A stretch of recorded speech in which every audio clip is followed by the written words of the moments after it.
Well, get ready for detours. Today, city crews began a one-month project to pave a familiar section of downtown Spokane.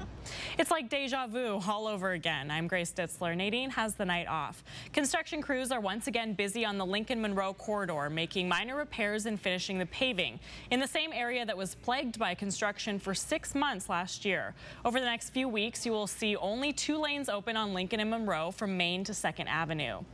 KXLY4's Caroline Flynn working for you. She's live with details on the project and how businesses are handling it. Caroline? Well, today began those minor repairs, and within a week, crews will take one night to pave the westernmost lanes on both Lincoln and Monroe. They'll then do it all over again to those eastern lanes, a pretty quick timeline in an effort to lessen the impact to businesses and travelers. You may recall last year's big downtown construction project, the rehabilitation of the Lincoln Monroe Corridor. It was a project that was much larger and time-consuming than the city had originally expected. They stopped work last year before it was over, and it isn't done yet. The part we didn't get done was sort of that last lift of asphalt, and a little bit of there's a little bit of utility work that still had to continue this summer. It started up again today, but this time around, the city is making a greater effort to lessen the impact to area businesses. I think last year was kind of the peak of frustration for all the small businesses and people operating downtown with regards to lack of communication, and we were all pretty up in arms, as was the community, with what was going on downtown. The city wasn't anticipating the incredible amount of old utility infrastructure that hadn't been touched in over 50 years.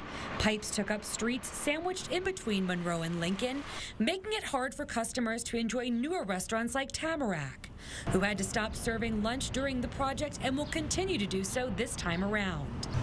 Scratch has been a downtown staple for 10 years.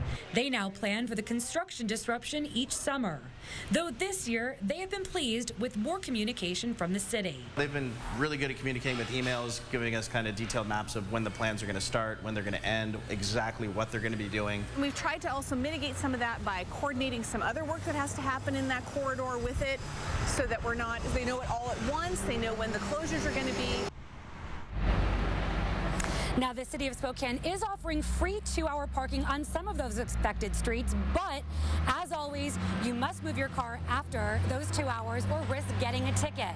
For specific details of this project and other city projects that could affect your plans, we've added a link on KXLY.com. Please look under our news link. Grace? Thanks, Caroline.